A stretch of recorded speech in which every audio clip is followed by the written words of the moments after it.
Muy buenos días a todas las personas que nos acompañan en este auditorio, pero también a quienes nos siguen a través de las redes de la Suprema Corte, de la plataforma de esta Feria Internacional del Libro y de Justicia TV. Muchísimas gracias por seguir esta transmisión.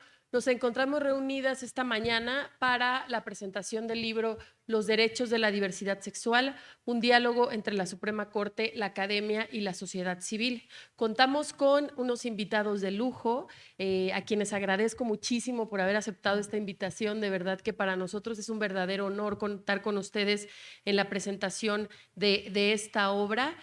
Quisiera dar antes de pasar el micrófono a nuestros invitados, quisiera comentarles un poco cuál es el motivo por el que surgió este libro. Esta obra acompaña el esfuerzo de sistematización, transparencia y difusión de los criterios de la Suprema Corte que se publicó en el cuaderno de jurisprudencia Los derechos de la diversidad sexual.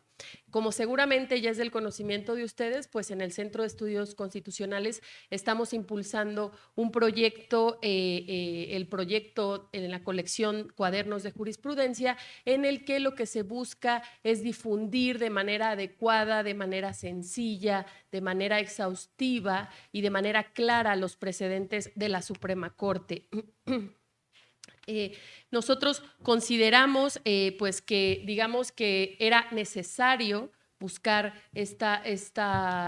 difundirlos de esta forma, porque la particular complejidad de los precedentes de la Corte pues hace difícil que estos sean conocidos por todas las personas, incluso por los órganos judiciales vinculados por estos precedentes.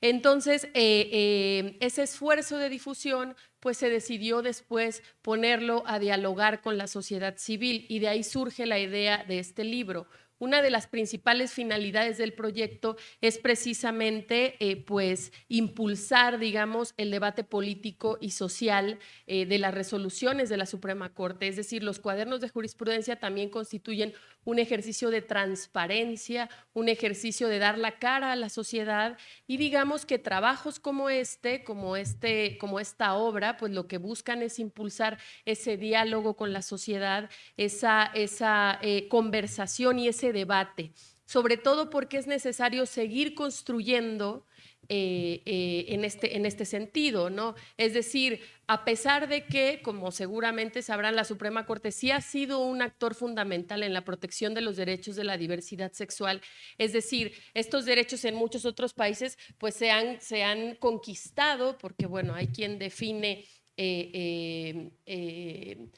como conquista este tipo de cuestiones, se han conquistado a través de otros poderes públicos, de la legislación, de los ejecutivos, pero digamos que en México ha sido el Poder Judicial el que ha logrado introducir una transformación social en relación con la protección de los derechos de la diversidad sexual. Y por esa razón, pues, el propósito de este libro es precisamente promover un debate político, un debate social en torno a las resoluciones de la Suprema Corte, y pues para ello decidimos reunir artículos de académicos, académicas, activistas de reconocido prestigio.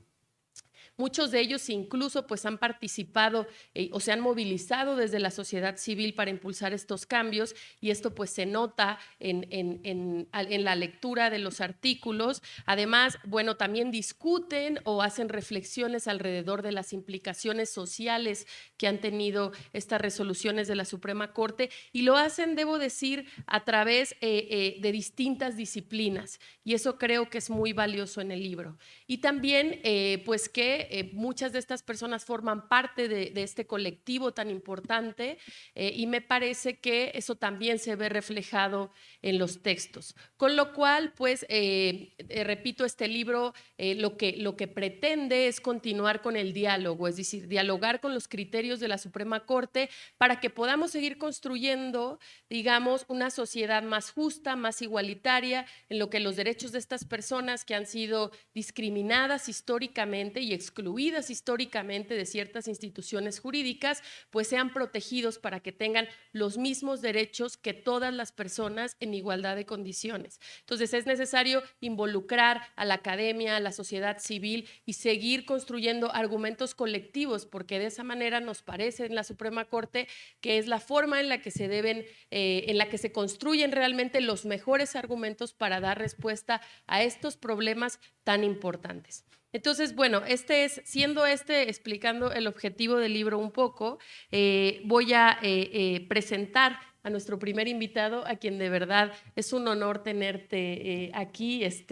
En el ejercicio de este diálogo, pues decidimos invitar a un activista muy importante, a quien un abogado activista muy importante, a quien voy a presentar posteriormente, pero también a una persona que desde los medios de comunicación ha estado impulsando la protección de estos derechos de la diversidad sexual, y que ha estado muy comprometido con el tema, con lo cual pues de verdad agradecemos mucho poder tenerlo aquí. Eduardo Iniesta es periodista y conferencista especializado en temas de diversidad sexual.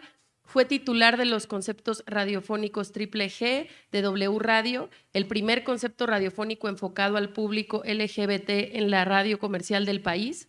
Singular al aire de Radio Fórmula, del concepto televisivo Diversidad Capital en Capital 21 en sus 2 primeras temporadas, columnista en Revista Moy y actualmente es colaborador del programa de radio La Corneta de los 40 y en ¿Qué importa? De Imagen Televisión. Muchas gracias, Eduardo. Adelante, por favor. Muchas gracias. Pues bueno, sí, soy Eduardo Iniesta y soy, bueno, no sé si se me note mucho, pero sí soy. O a lo mejor ustedes son muy observadores y se dieron cuenta de que sí soy, porque todos los días hago un esfuerzo sobrehumano porque sí se me note, porque orgullosamente soy exactamente igual a ustedes. Sujeto de derecho, con el derecho intrínseco a ser diferente, pero igual ante la ley, porque todos somos iguales ante la ley. Y mi orientación sexual no me excluye de ella. Y si ustedes están estudiando derecho, búsquenle por ahí, en el artículo 1 constitucional. Por ahí van a encontrarlo. Desde hace 22 años me he dedicado a socializar los temas de la diversidad sexual en medios de comunicación.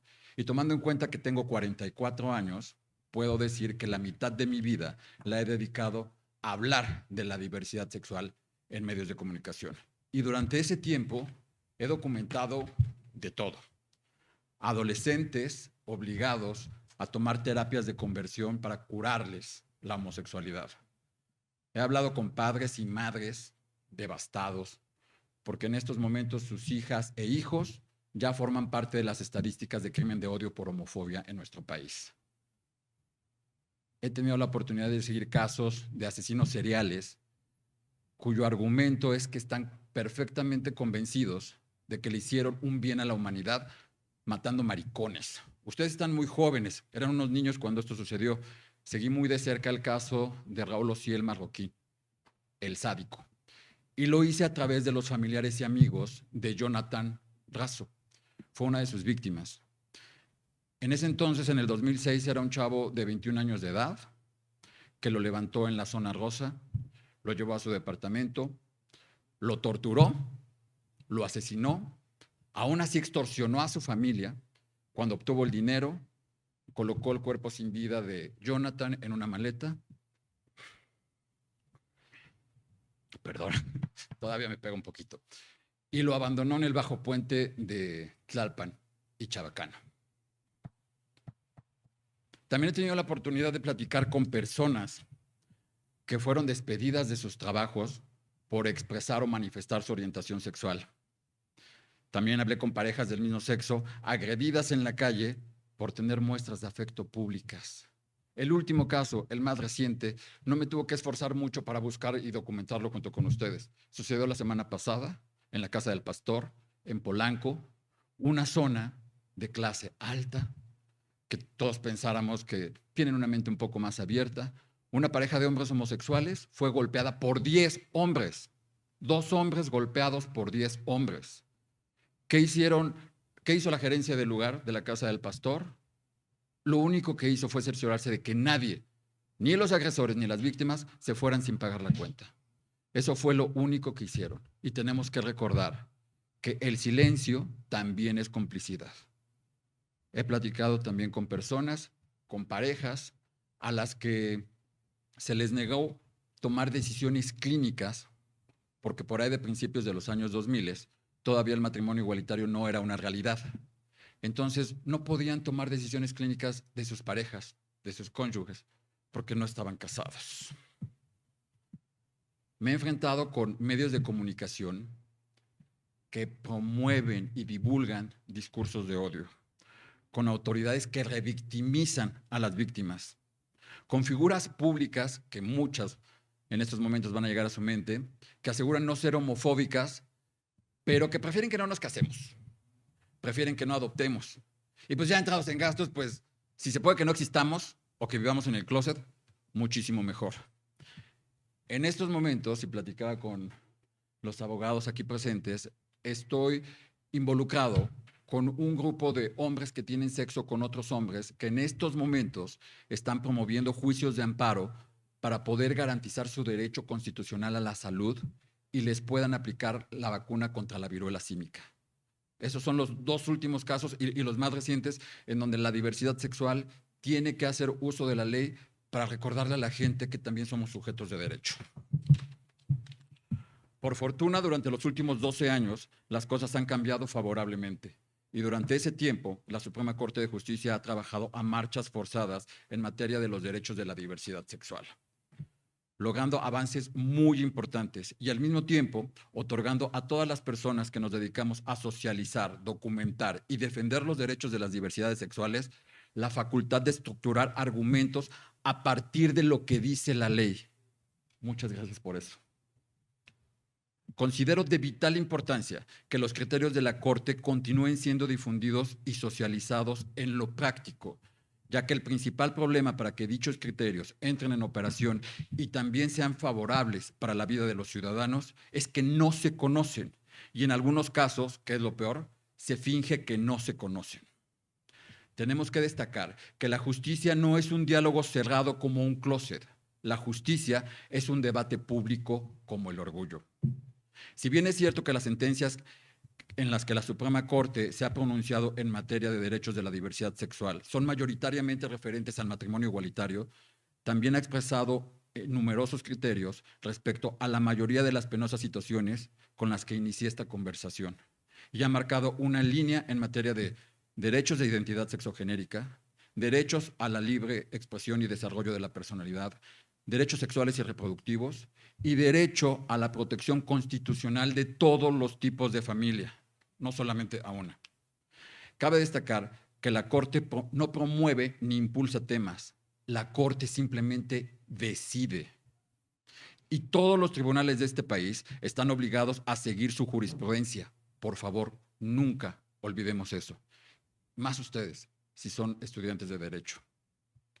Una vez dicho esto, quiero que se imaginen mi legítima emoción al tener en mis manos un documento como los derechos de la diversidad sexual.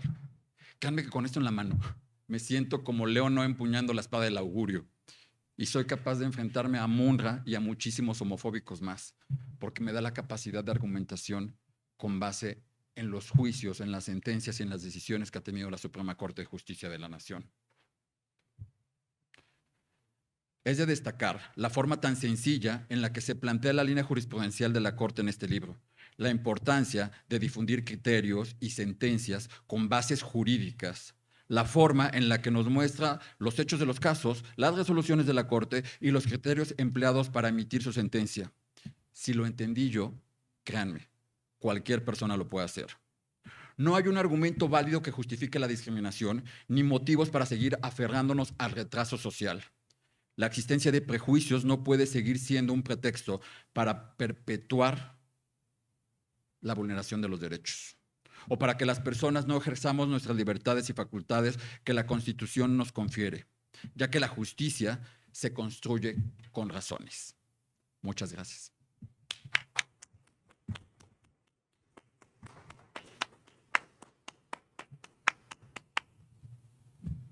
Muchísimas gracias, Eduardo. Y bueno, justo él señalaba una de las cuestiones más importantes que pretendemos promover con este tipo de ejercicios, ¿no? Y es los criterios de la Suprema Corte son vinculantes para todas las autoridades judiciales del país. Y no aplicar estos criterios digamos que es una cuestión de responsabilidad de estas autoridades y es algo que se tiene que hacer valer alrededor del país. Y además también señalaba algo muy importante en relación con la manera en la que se entienden o la que debemos entender los criterios de la Corte. Precisamente lo que se busca con estos ejercicios, con los cuadernos de jurisprudencia, con este tipo de obras, pues es eso, promover que cualquier persona, sobre todo los titulares de los derechos, los conozcan y esto les dé herramientas para hacerlos efectivos en las instancias correspondientes. A mí también me gustaría, ahora que tenemos aquí a muchos estudiantes, pues invitarles, ¿no?, a comprometerse realmente con este tema, a construir una sociedad justa e igualitaria, y pues esto solo se puede llevar a cabo si personas como ustedes pues se toman en serio la protección de los derechos de la diversidad sexual. Ahora me gustaría presentar a nuestro siguiente invitado. Bueno, como ya lo comenté en un principio, pues la Suprema Corte ha sido realmente un actor fundamental en la protección de los derechos de la diversidad sexual. Con sus sentencias, pues ha promovido, creo yo, el desmantelamiento de estructuras jurídicas y sociales que han sido discriminatorias y han vulnerado la dignidad de estas personas. Pero la labor de la Corte no habría sido posible sin la participación de la sociedad civil. A mí me parece que el activismo de la diversidad sexual, a pesar de que ha posicionado su agenda, digamos que en el centro del debate público a través de acciones políticas, sociales, pues sí creo que han sido o han encontrado en el litigio ante los tribunales del Poder Judicial de la Federación, pues una herramienta esencial para lograr el reconocimiento y la protección de los derechos de la diversidad sexual. Y por esa razón, pues decidimos invitar al abogado Alexalí Méndez Díaz, quien ha sido, debo decir, y señalarlo aquí, y sobre todo reconocer su trabajo, me gustaría mucho, porque ha sido, digamos, la persona que ha impulsado alrededor del país el matrimonio igualitario. El abogado realizó una estrategia, o digamos, una estrategia a nivel nacional, promoviendo juicios de amparo por todo el país, para que las autoridades judiciales precisamente ampararan a las parejas del mismo sexo que buscaban contraer el matrimonio y que este derecho les era negado por las autoridades, ¿no? Entonces, creo yo que Alexalí Méndez Díaz pues ha sido un actor fundamental en la construcción de este debate nacional, pero además también pues ha marcado una diferencia muy importante en la protección de los derechos de la diversidad sexual. Así que de verdad que muchísimas gracias por estar aquí. Es un honor tenerte en esta mesa. Alexalí es oaxaqueño, activista y licenciado en Derecho por la Universidad Regional del Sureste, AC, en Oaxaca, maestro en Derecho por la UNAM y doctorante en el Instituto de Investigaciones Jurídicas de la misma universidad. De 2015 a 2020 fue coordinador de documentación y litigio en el Grupo de Información en Reproducción Elegida AC, GIRE, desde donde postuló ante la Suprema Corte diversos amparos vinculados con el acceso al aborto, reproducción asistida, violencia obstétrica y otros temas relacionados con los derechos reproductivos. En esta área actualmente es el asesor legal del proyecto Abortistas MX, que impulsa estrategias legales para garantizar el acceso al aborto en todo el país. Desde 2011 es director de litigio en México Igualitario, Derribando las Barreras AC, desde donde ha postulado ante la Suprema Corte los amparos sobre matrimonio igualitario, identidad trans, reconocimiento de familias lesbomaternales, desabasto de medicamentos antirretrovirales, entre otros. Muchísimas gracias por estar aquí. Adelante, por favor. Muchísimas gracias. ¿Sí se escucha? Sí, perfecto. No sé cuánto tiempo tenemos, 30 minutos, porque yo puedo agarrar el hilo y empezar a hablar de un montón de cosas e historias. Pero agradezco mucho la invitación y ahora que les veo a ustedes ahí, me acuerdo mucho de cómo empezamos la historia de la resistencia LGBT desde el litigio. Y lo quiero decir porque muchas veces pensamos que poder organizarnos, poder litigar ante la Suprema Corte es algo que solo otras personas pueden hacer, ¿no? El primer amparo sobre matrimonio igualitario se proyectó desde Oaxaca cuando no habíamos promovido un solo juicio de amparo en nuestra experiencia profesional. Nos tocó literalmente, y no es por hablar mal de mis maestros de amparos, pero literalmente era abrir la ley de amparo y ver qué nos pedía la demanda de amparo para poder plantear eso. Entonces, el mensaje inicial es que cualquiera de quienes están aquí, aunque estén iniciando su vida profesional, ustedes también pueden alcanzar el diseño de estrategias que les permita defender derechos humanos, ¿no? Desmantelar esta idea de que el derecho es súper técnico, complejo, que en cierta parte lo es, y por eso tenemos que estudiarlo, pero justo el trabajo que tenemos aquí, el que estamos comentando, lo que busca es hacerlo mucho más accesible, ¿no? Desmantelar la idea, insisto, que solo ciertas personas, quienes estudian en ciertas instituciones, en ciertos lugares del país, pueden ser agentes de cambio, ¿no? Los amparos sobre matrimonio igualitario se construyeron desde una noción casi de falta de experiencia total sobre matrimonio igualitario, sobre juicio de amparo, y aún así lo logramos. Y esto quiero conectar, lo logramos porque era algo que necesitábamos. Es decir, lo que nos impulsó a diseñar estrategias era que no encontrábamos espacios de diálogo para plantear la defensa de nuestros derechos. Por eso me gusta mucho el título de esta obra, que es Diálogos, ¿no? Cómo dialogamos y desde dónde se generaron esos diálogos que permitieron que esta obra esté el día de hoy aquí. Yo no sé si quienes están aquí saben quién es Leo o no. Thundercats, los veo muy jóvenes y las veo muy jóvenes. Pero bueno, la idea, es que yo cuando hablo también de los amparos al matrimonio igualitario de 2010, yo siento que es el meme de el abuelo Simpson, ¿no? Contando la historia de lo que sucedía hace 10, 12 años cuando teníamos que demandar un juicio de amparo para poder casarnos. Cosas tan sencillas y básicas, ¿no? Que es el ejercicio de ciertos derechos. Hablamos del tema de identidad trans, ¿no? Todo lo que nos hemos enfrentado para que pudiera haber una sentencia sobre el reconocimiento del derecho a la identidad trans. Lo que nos estamos enfrentando para el reconocimiento de la identidad de personas no binarias. Esos diálogos que permiten tener textos como el que tenemos el día de hoy, no han sido pacíficos siempre. Pero lo que ha permitido que estemos aquí el día de hoy es creo que hemos encontrado en la Suprema Corte una institución aliada. No podríamos hablar el día de hoy de lo que tenemos en temas de matrimonio igualitario, de reconocimiento de familias lesbomaternales, del derecho a la identidad y todo lo que se ha construido si la Suprema Corte no hubiera sido la aliada que ha sido todos estos años. Entonces, eso es muy, muy importante. Creo que las estrategias de litigio que surgieron en un principio que impulsamos en Oaxaca era porque no encontrábamos espacio de diálogo ni en el Poder Legislativo, ni en el Poder Ejecutivo estatal. Es decir, teníamos exigencias que no teníamos con quién plantearlas, no teníamos en dónde presentar esos argumentos sobre el ejercicio de derechos, ¿no? Y entonces lo que dijimos es, cuando ese diálogo se cierra en las instituciones que tradicionalmente se habían considerado democráticas, temas de decisiones mayoritarias, es necesario buscar nuevos o nuevas interlocutoras para plantear estas decisiones. Y es en esos escenarios en donde volteamos a ver al Poder Judicial de la Federación, ¿no?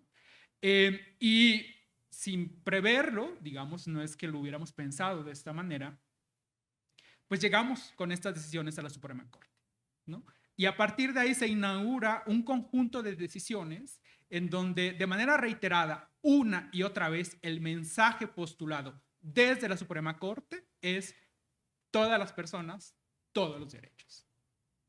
Y cómo la orientación sexual, la identidad de género no puede ser un motivo para discriminar. Y estos 10 años han sido esa historia de buscar una y otra vez repetir el mensaje al que nos hemos enfrentado. Y insisto, este diálogo no ha sido pacífico. Si hay decisiones de la Suprema Corte, es porque nos enfrentamos a obstaculizaciones del ejercicio de esos derechos. Es decir, si tuviéramos esa garantía del ejercicio de derechos, no tendríamos sentencias de la Corte porque tendríamos esos derechos accesibles para todos y para todas. Entonces, eso es muy importante. Lo otro también es un orgullo que desde México Igualitario, que es la organización desde donde hemos acompañado a varias personas en el ejercicio de sus derechos, pues seamos quienes hayamos acompañado varias de las sentencias que se abordan en este texto, ¿no? Y en ese camino, creo que en temas de diálogo es importante reconocer eso que les había dicho, ¿no? Sin la Suprema Corte, hoy no estaremos hablando, por ejemplo, de que por una u otra razón, ya en todo el país, por lo menos, es accesible el matrimonio igualitario, ya sea por acciones de inconstitucionalidad de la Suprema Corte, ya sea por cambios legislativos o en otros estados por instrucciones de los poderes ejecutivos. Eso no hubiera sido posible sin estos mensajes reiterados desde la Suprema Corte. Pero entonces, a lo que nos lleva este reconocimiento también es entender esos conflictos que están ahí, ¿no? Es decir, insisto, llegamos a la Suprema Corte porque había obstáculos en el interior, digamos. Y creo que en estos diálogos también desde el litigio y desde la sociedad civil nos ha permitido identificar qué es lo que nos hace falta avanzar en la construcción de un acceso efectivo a la justicia, ¿no? Quienes están aquí, que son quienes van a postular o quienes están postulando o postularán en los próximos años, también tienen la llave de poder cuestionar, de poder identificar cuáles son esas barreras que actualmente también impiden el ejercicio de esos derechos desde las propias instituciones de acceso a la justicia, ¿no? Algo que hemos señalado desde México Igualitario, que ha puesto sobre la mesa, es cómo nuestro sistema de justicia está diseñado, que tuvimos que esperar 10 años para que un derecho fuera accesible para todos y para todas en el país. Es decir, por un lado, por supuesto, no hubiera sido posible sin los pronunciamientos de la Suprema Corte, pero ese diálogo también nos debe llevar a cuestionarnos qué ajustes necesitamos hacer en el sistema de justicia para que no tengamos que esperar 10 años para que un derecho sea accesible para todos y para todas. Esa es una gran pregunta que está ahí sobre la mesa y quienes estamos aquí creo que tenemos las herramientas para poder plantar ciertas posibles soluciones. Yo imagino, y como lo planteabas hace rato, vivir en Tamaulipas, que fue el último estado, ¿no?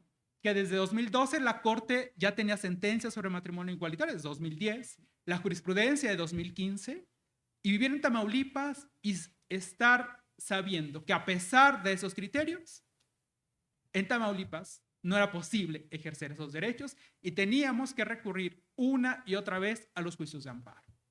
Ese es un cuestionamiento importante el día de hoy, que surge a partir de 10 años de litigio incansable, ¿no? Lo que van a encontrar aquí son estas historias. En 10, 12 años de litigio no hubo un solo día en donde no tuviéramos un juicio de amparo activo defendiendo a una persona LGBT en alguna parte del país.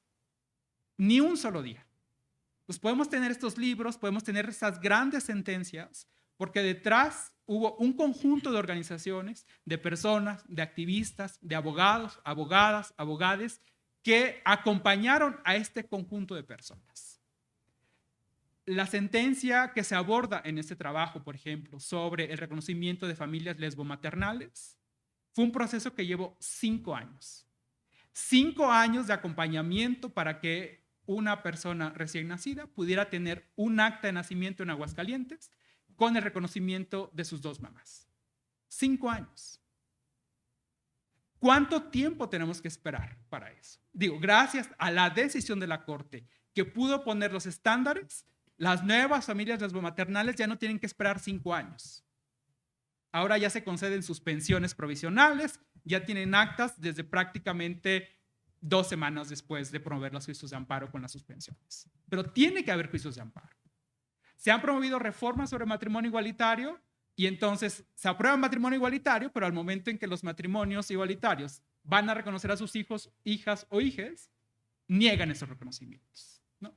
Entonces creo que el diálogo no se ha transitado por reconocer los grandes avances, pero también este diálogo nos debe llevar a poner sobre la mesa qué nos hace falta para seguir construyendo un sistema de acceso efectivo a la justicia, pero también que las propias instituciones entiendan cuál es su papel en la garantía en temas de derechos humanos. No es posible que después de tener tantas decisiones de la Corte con argumentos espléndidos, todavía escuchemos estos argumentos en los congresos, ¿no? Que hablábamos sobre el tema del derecho natural, ¿no? Es que naturalmente es un papá, una mamá y sus hijos, ¿no? Es que el matrimonio ha sido históricamente esto, ¿no? Es que no se puede adoptar por parte de familias de personas del mismo sexo, ¿no? Todavía 10 años con sentencias de la Corte, con activismo, con conferencias, con libros. Y llevamos 10 años y todavía escuchamos estas decisiones. Desde congresos, desde instituciones, todavía se niegan asistencia médica a las personas trans. Todavía. Es decir, hemos avanzado y hemos avanzado un montón que no hubiéramos podido hacerlo sin la Suprema Corte. Pero también entender que no todo es un cambio legislativo. Y eso es muy, muy importante. A veces lo más fácil en tema de defensa de derechos humanos es identificar que una ley está mal. Pero cuando entonces hablamos de cómo incidimos en el tema de la reducción de índices de crímenes de odio por homofobia, eso no se cambia con que modifiquemos una ley, ¿no? Las terapias de conversión no se van a terminar si se aprueba una ley que las prohíba. Necesitamos incidir desde otra perspectiva para también empujar cambios en esos otros ámbitos, que es mucho más difícil. Y entonces, lo que nos está llevando ahí también es un nuevo diseño de estrategias de litigio para incidir en esos espacios, ¿no? ¿Qué se está haciendo desde las instituciones para prevenir esas violencias?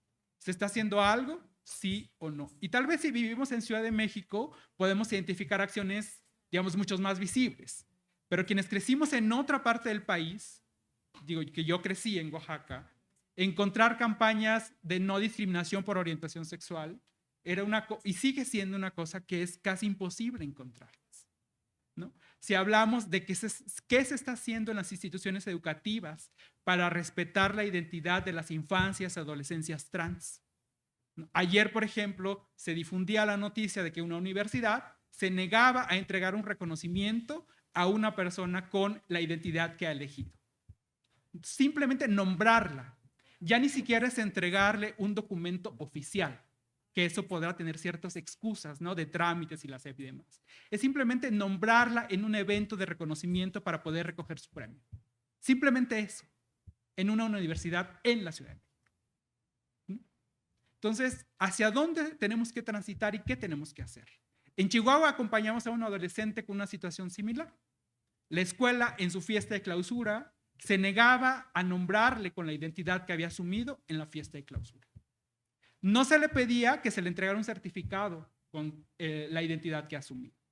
No se le pedía más que en ese evento tan importante para él se le reconociera y se le nombrara con la identidad que ha elegido. Y para muchas personas esto puede ser un capricho, pero solamente quienes hemos vivido esas violencias y esas discriminaciones sabemos de qué tantas historias de vida nos hemos perdido por la discriminación y la violencia basada en nuestra orientación sexual o en nuestra identidad de género.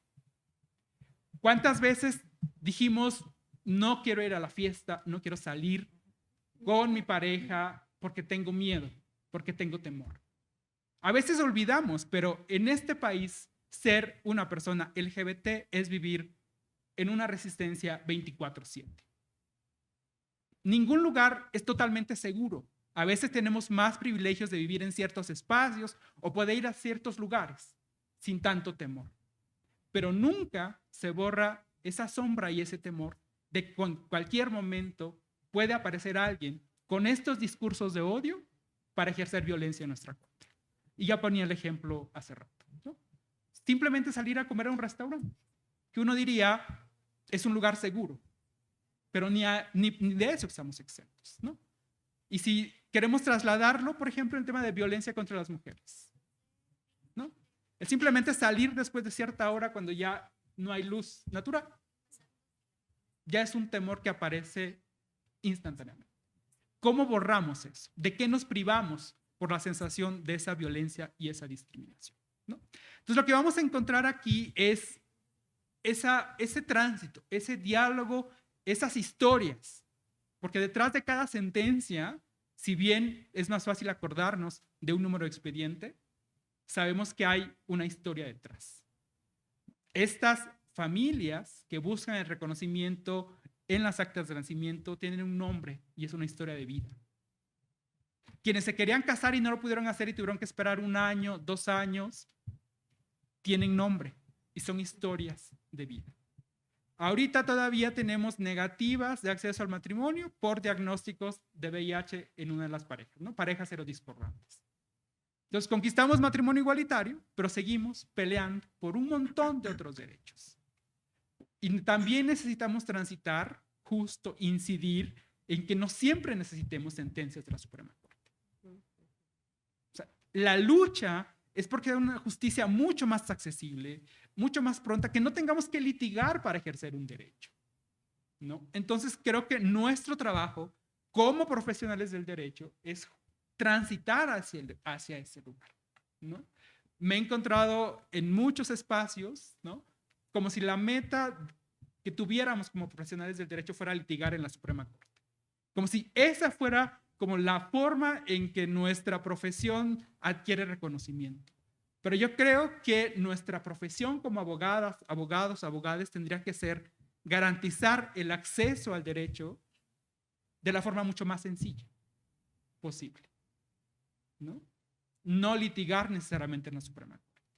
Eso nos lleva a otros espacios y a otros lugares. Pero creo que tendría que ser la excepción. Y necesitamos transitar hacia allá, ¿no? Yo creo que hay mucho que contar sobre estas historias, ¿no? Desde, les decía, los amparos sobre matrimonio igualitario cuando nunca había yo tramitado un juicio de amparo.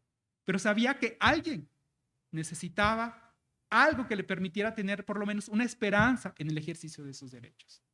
Y eso nos llevó a encontrar un camino. Y para concluir, también quiero decir que este libro, este diálogo, nos pone sobre la mesa 2 formas de entender el derecho.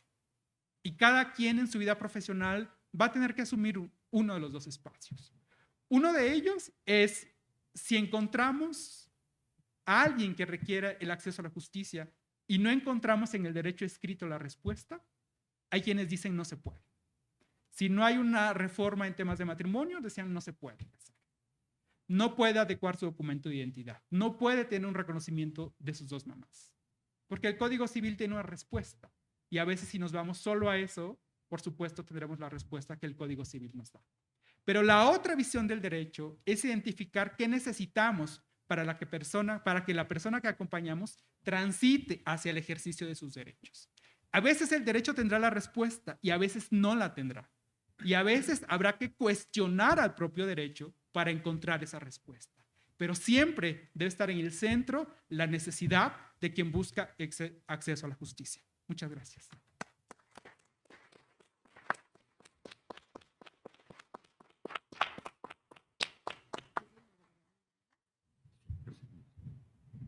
Bueno, muchas gracias. Les preguntaba si quieren agregar algo más. Eduardo me dice que sí. Adelante, por favor. Algo que se me estaba saliendo del radar. En algún momento ustedes van a estar litigando. En algún momento ustedes van a tener en sus manos la posibilidad de resolver la vida a alguien a través de lo que ustedes aprendieron. Y esto se va a ver reflejado también en el interés en los medios de comunicación. Cuando tengan en sus manos un caso, un juicio con personas de la diversidad sexual, yo les solicito encarecidamente que no caigan en la trampa de hacer de la homofobia un espectáculo. Por experiencia propia, les digo que yo sin querer he caído en ese lugar común. Y lo único que hacemos es hacerle el caldo gordo a las personas antiderechos que lo que necesitan es justamente un medio con credibilidad, una persona con trayectoria como para poder difundir su mensaje de odio. Hay ocasiones en las que saben que sus argumentos no son lo suficientemente válidos como para poder hacer un cambio o para poder incidir en la gente. Lo único que quieren es hacernos pasar un mal rato. Y créanme, lo mejor que pueden hacer ustedes es no intentar convencer a homofóbicos. Las sentencias, la ley, la jurisprudencia está aquí. Créanme, yo estuve casado durante 12 años y ejercí mi derecho al matrimonio y posteriormente mi derecho al divorcio. había la posibilidad de adoptar niños. Y ninguna de esas decisiones, ninguna de esas dos firmas, para ninguna de esas dos firmas fue necesaria la opinión de una persona que está en contra de la diversidad sexual. Podrán tener su opinión, pero eso no disminuye mis derechos. Y al contrario, me hace sentir doblemente orgulloso mostrar mi acta de divorcio o mi acta de matrimonio, a pesar de lo que la gente pueda pensar.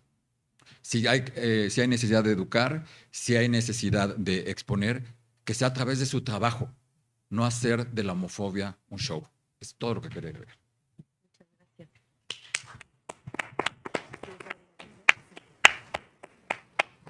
Que tenemos tiempo ahí, un poquito, ¿no? Entonces, justo esto que acabas de mencionar sobre el tema de esta falsa creencia de la libertad de expresión como excusa para fomentar discursos que niegan el ejercicio de derechos para otras poblaciones, por ejemplo, ¿no? Justo como ahora nos estamos enfrentando, a pesar de las decisiones de la Corte, y afortunadamente tenemos esas decisiones con las que podemos garantizar mucho más fácilmente el ejercicio de derechos, toda esta campaña en contra del reconocimiento de la identidad de las personas trans o personas no binarias, ¿no? Creo que es algo súper riesgoso y peligroso justificar la difusión de discursos que niegan el ejercicio de derechos de otras personas y que ni siquiera es un derecho que está pendiente de decidir si hay un reconocimiento constitucional. La Corte ya en las contradicciones de tesis, en los amparos en revisión, puso sobre la mesa clarísimo el reconocimiento del derecho a la identidad de las personas trans. Eso, desde el punto de vista jurídico, desde el punto de vista de derechos humanos, ya no es un debate. Están ahí las decisiones.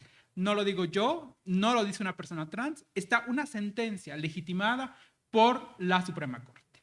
Y aún así, encontramos justo esta insistencia en negar la identidad, el reconocimiento de las personas trans o personas no binarias, como si fueran una amenaza.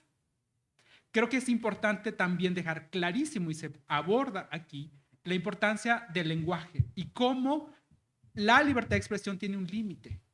La libertad de expresión no excusa y no excusa para quienes difunden este tipo de discursos, ¿no?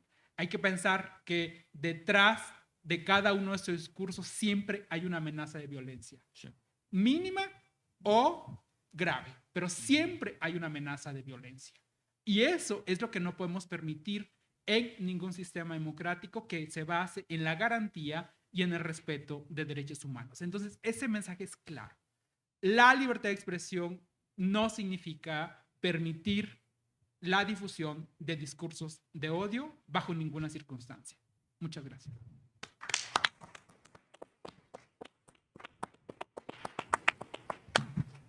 Muchísimas gracias a ambos por sus palabras, por su generosidad en venir a presentar esta obra y por sus comentarios. De verdad les agradezco mucho porque que sean precisamente ustedes quienes valoren este tipo de trabajos, pues es muy importante para el Centro de Estudios Constitucionales.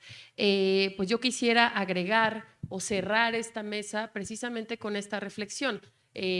Como bien ha quedado claro de estas intervenciones, pues la Corte sí que ha sido fundamental, digamos, para consolidar nuevos estándares de protección jurídica integral de las personas de la diversidad sexual, pero esto, digamos, que no ha sido suficiente para llevar a cabo un cambio lo suficientemente profundo, una transformación, digamos, que se base en el respeto de los derechos de todas las personas en igualdad de condiciones, porque de esto estamos hablando. Y creo que nuestros invitados han sido muy explícitos y nos han ilustrado mucho sobre muchos ejemplos y sobre todo han sido enfáticos en que detrás de todas estas cuestiones pues hay personas y que estas violencias y estas discriminaciones a las que son sometidas todos los días, incluso dentro de sus propias familias, que debería ser un lugar seguro, pero que muchas veces no lo es, incluso dentro de sus propias familias, fuera de ellas, en sus escuelas,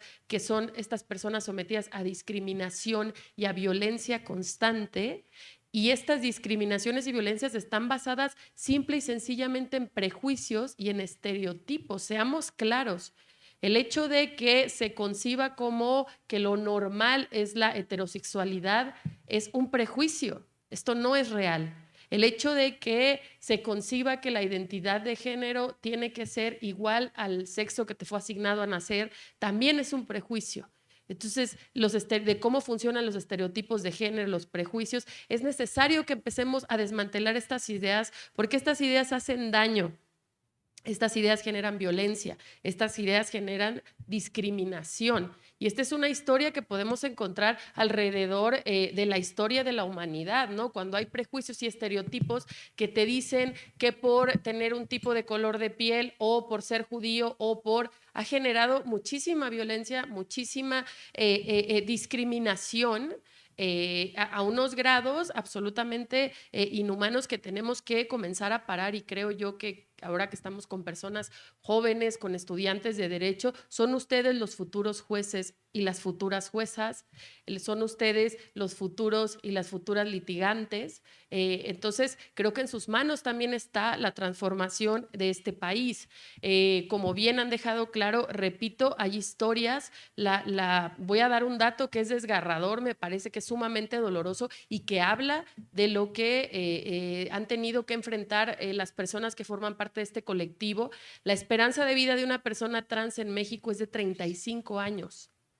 Y 35 años porque muchas veces son objeto de violencia que los lleva a la muerte, es decir, se les mata, o se les realizan procedimientos o se les dejan realizar procedimientos médicos que los llevan hasta la muerte. Eso habla horrores de este país y creo yo que es un dato sumamente doloroso que nos tendríamos que estar tomando en serio si es que consideramos o estamos comprometidos con la protección de los derechos humanos. Además, creo yo que también, como bien lo mencionaba Alex Salí, ha habido muchas resistencias a estos criterios de la Suprema Corte, desde la judicatura, pero también en los congresos. Era absolutamente aberrante escuchar los debates en los congresos sobre matrimonio igualitario. De verdad que era indignante escuchar los debates y las cosas tan violentas, porque era una argumentación sumamente violenta hacia cierto grupo de personas basada en estereotipos, repito, y en prejuicios. Y esto pues no lo podemos permitir más. Creo yo que es una lucha que tenemos que asumir todas las personas que nos consideramos o que creemos en los derechos humanos, independientemente de cualquier cuestión. Creo que es una lucha que tenemos que asumir. Además, sobre todo en un país donde litigar un caso pues no es cualquier cosa. Recordemos el tipo de país en el que vivimos. La mayor parte de la población está en la pobreza, está en la marginación. Litigar un asunto requiere de recursos tanto personales como económicos muy importantes, sobre todo litigarlo en diversas instancias a las que la mayoría de las personas no tienen acceso, con lo cual, como bien lo decía Alex Salí, tenemos que buscar la manera de que estos criterios pues tengan, o sean asumidos por las autoridades, y sobre todo pues es un trabajo que creo yo que la sociedad en general debería, o sobre todo quienes estamos comprometidos, repito, con la protección de los derechos humanos, pues deberíamos tomarnos muy en serio este tema de desmantelar prejuicios, de desmantelar estereotipos y de luchar por vivir en una sociedad más justa y más igualitaria, en la que, como dicen las sentencias de la Suprema Corte, pues no existan ciudadanos de segunda clase, no existan ciudadanos que sean tratados de manera distinta por su identidad de género, por su orientación sexual o por cualquier otra cuestión completamente injustificada que lleve a la discriminación. Y eso, bueno, espero que trabajos como este pues sean leídos y sean utilizados precisamente en ese sentido, y que los precedentes de la Suprema Corte realmente puedan llevarnos a transitar hacia ese lugar. Hay muchísimo trabajo por hacer y espero que las personas que nos siguen a través de las redes de este auditorio pues estén comprometidas con el tema y haber generado un poco de sensibilización social, porque como decía, la vida de estas personas puede llegar a ser sumamente dolorosa y complicada. Ahora mismo hay un caso en la Suprema Corte que aún no se resuelve, en el que unas personas trans fueron básicamente maltratadas dos mujeres trans por intentar utilizar los baños públicos de un centro comercial. las sacaron como si fueran delincuentes del centro comercial, escoltadas por la gente de seguridad, porque intentaron utilizar los baños del centro comercial. Y ahora están litigando el asunto en la Suprema Corte porque quieren una reparación del daño. Imagínense lo que puede ser la vida de una persona que tiene que litigar para ir al baño. Es que creo que este ejemplo retrata muy bien un poco cómo es la vida de estas personas, ¿no? Tener que litigar para utilizar un baño, eso es no poder salir de casa. ¿Me explico? Entonces creo yo que sí, estos casos, estos ejemplos, pues nos muestran claramente cómo es la vida de estas personas y qué es lo que habría que hacer y de qué lado tendríamos que estar todas y todes. Bueno, pues con esto cierro esta mesa, de verdad agradezco muchísimo. Me gustaría agregar una Por cosa favor, más. adelante, Eduardo, tenemos tiempo. Antes de terminar, me gustaría que le brindáramos un caluroso aplauso a la maestra Martínez Verástegui, porque fue la coordinadora de la obra de la que estamos hablando en estos momentos. Así que yo estoy muy agradecido con ese trabajo. Por favor, brindemos un aplauso. Y también me gustaría que nos platicaras un poquito acerca de tu experiencia al coordinar esta obra. ¿A qué te enfrentaste y cómo, ya cuando viste la publicación, dijiste, trabajo cumplido? Bueno, yo estoy muy agradecida con las autoras y los autores. Gracias por la pregunta. De verdad que estoy sumamente agradecida con estas personas porque, repito, aparte son personas comprometidas, son personas que en muchos casos se han involucrado en estos asuntos y por eso buscamos que participaran en este libro. La idea, repito, era generar un diálogo. Entonces, yo la verdad estoy muy contenta con los textos porque creo que sobre todo es seguir construyendo, ¿no?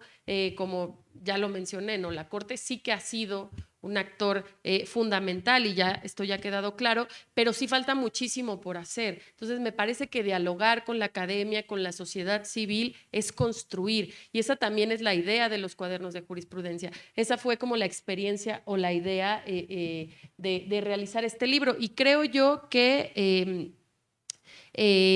pues al contrario, yo creo que me llevé una grata sorpresa porque hay personas sumamente comprometidas, no solamente con sus derechos, sino con el de las demás, con los derechos de las demás personas. Es decir, pensar en que la vida de los otros podría ser mejor a través del derecho o a través de cualquier otra cuestión, creo que habla muy bien de las personas, se comprometieron a escribir los textos, nos los enviaron puntualmente y creo yo pues que esto va a tener un impacto, o espero que tenga un impacto en la vida de las demás personas, porque encontré de verdad muchísimo compromiso con el tema.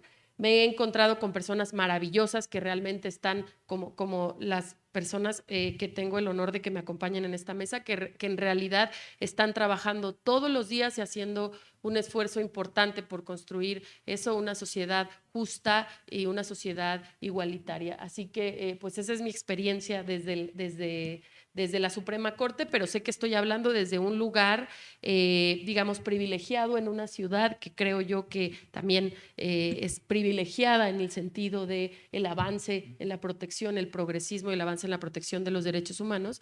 Entonces, sé que no es la realidad de todo el mundo y espero que esto de verdad cambie. No sé, Alexali, si quieres tú decir algo más. Tenemos un poquito de tiempo. Sí. Pues creo que lo otro que es importante que a veces los abogadas no vemos es cómo el trabajo que hacemos todos los días y sobre todo en temas de defensa de derechos humanos, en este aspecto específico ha tenido un impacto en la reconfiguración de cómo nos asumimos como personas frente al poder público, ¿no? Cuando no había estas decisiones de la Corte, cuando no había quedado tan claro que se trataba de derechos humanos, derechos constitucionales, siempre podían debatirnos, ¿no? Que era una opinión personal, que sí se podía, que la mayoría había aprobado ciertas reformas y que con esa legitimidad intentaban echar atrás nuestros argumentos. Cuando demostramos que una pareja del mismo sexo, una persona trans, una persona no binaria, podía litigar, podía ejercer sus derechos a pesar de las resistencias del poder político, las parejas que acompañamos sobre matrimonio neutral al inicio no podían creer que habían podido casarse en contra de lo que pensara un gobernador y un Congreso. No estamos acostumbradas, o espero que ahora lo estemos más, a entender esta noción de derechos humanos, ¿no? entender que la democracia en temas de derechos humanos no solamente es que votemos por mayoría y se aprueben cosas por mayoría y con eso se legitima. No podemos hablar de democracia si no hay un respeto a esos derechos humanos, y el respeto a esos derechos humanos es aún a veces en contra de esas decisiones mayoritarias, ¿no? Y entonces nos atrevemos a posicionarnos como personas en un lugar distinto cuando tenemos estos criterios y cuando logramos transitar a una noción de que esos derechos los debemos poder ejercer sin ningún obstáculo, desde el tema más básico de ir al baño hasta decisiones trascendentales en la vida de las personas, como es poder casarse o no, decidir tener hijos o no, la identidad que asumimos, no tener espacios violentos, homofóbicos en las escuelas, en los lugares de trabajo.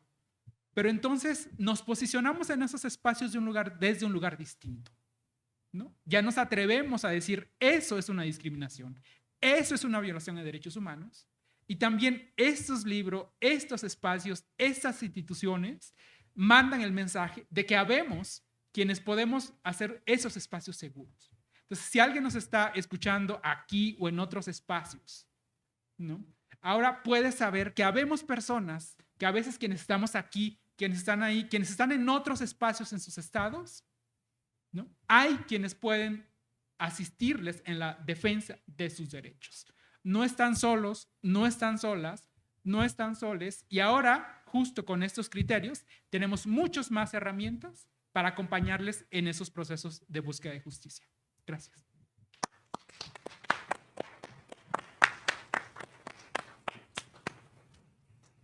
Bueno, pues muchísimas gracias nuevamente a nuestros invitados y bueno, también a las personas que nos siguen a través de las redes de la Suprema Corte, de Justicia TV, y también a quienes nos acompañan en este auditorio. De verdad, muchas gracias por haber asistido a la presentación de este libro. Los invitamos a continuar siguiendo el programa de esta feria, 20ª Feria Internacional del Libro del Poder Judicial de la Federación.